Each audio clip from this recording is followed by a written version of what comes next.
OK. Donc, la buse. Donc la buse, ici, la petite... Ouais.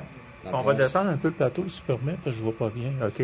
C'est la partie là, qui vient chaude ici. Ouais, c'est ça qui va devenir à 210. C'est là qui fait fondre le plastique, dans le fond. OK. Donc là, il faut attendre que ça chauffe. C'est bon. Puis en même temps, on peut chauffer le plateau. Aussi en même temps. Ça va déjà être fait. OK. Quand ça va dans le contrôle, température, puis on descend dans le bed. Puis moi, j'aime bien le mettre à 65 aussi. OK.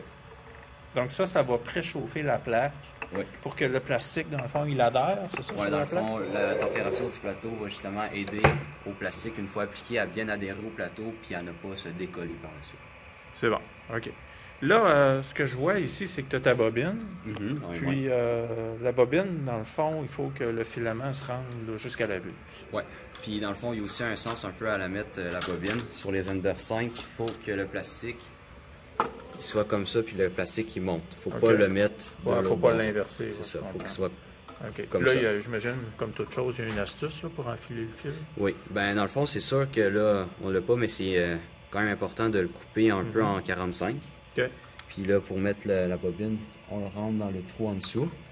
Puis là, on compresse l'extrudeur. Puis on le rentre dans le tuyau de PETG. Donc c'est le conduit bleu. Le fil est en train d'avancer dedans. Oui, c'est ça. OK, c'est bon. Là, je suis rendu au bout. Là, on va le voir sortir. Là, présentement, il sort. OK. Fait que là, on est sûr. Ah oui, je le vois couler sur la plaque.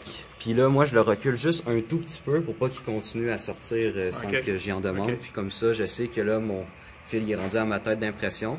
Fait que quand il va commencer son impression, je sais qu'elle va pas imprimer dans le vide. On est sûr qu'on va tout de suite avoir du fil qui va sortir. C'est bon. Donc, on est prêt à lancer notre imprimante? Ben, pas tout de suite. Là. Ben, oui, on peut.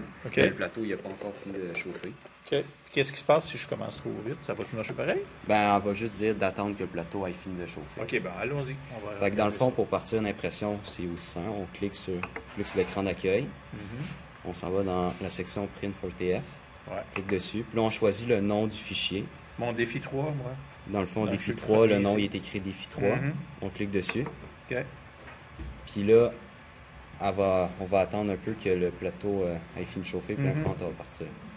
Donc, les températures demandées là, sont inscrites. Puis pour le PLA en tant que tel, juste pour le PLA, les températures les meilleures, ça serait la buse à 210 et le plateau à 65. OK. Mais là, par contre... OK, ouais. Là, mon réglage dans Cura, lui, il était différent. Là. Ici, là, j'avais dans mon logiciel inscrit 50.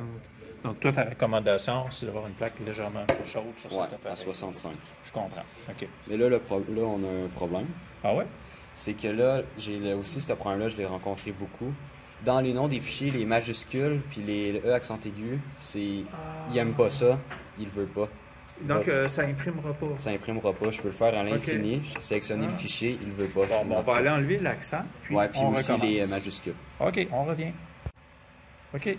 Donc là, on a refait le nom du fichier, et puis on va aller voir si ça fonctionne. En fait, on refait la même chose. On clique sur le menu.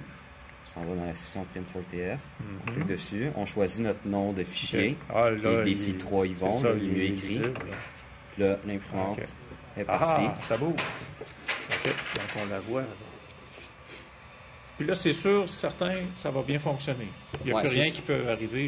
Là, là, il peut y avoir encore des risques. Ça dépend si le plateau est bien ajusté à comparer de la buse. Mais là, le plateau, présentement, il était pas pire ajusté. Mais sinon, qu'est-ce qu'on peut faire? C'est que pendant qu'elle imprime, avec les petites roulettes en dessous, on peut venir tourner, on peut jouer un peu avec. Comment je fais pour savoir si c'est bien ou pas bien?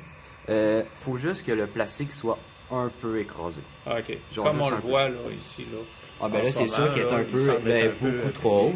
Fait que là, qu'est-ce que je fais? Je fais juste monter le plateau. Ah, OK. Parce que là, on peut voir que le plateau de base était beaucoup trop haut. Ah, ouais, c'est vrai, ça n'a pas collé du tout. C'est ça.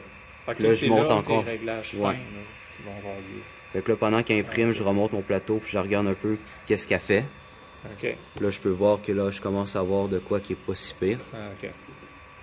Donc ça, c'est la recette pour avoir une impression réussie. Oui. Ah, OK, je comprends. Ah, ben là, c'est parti. Donc là, si je reviens dans 3 heures, ma pièce est réalisée. C'est ça. OK, ben merci.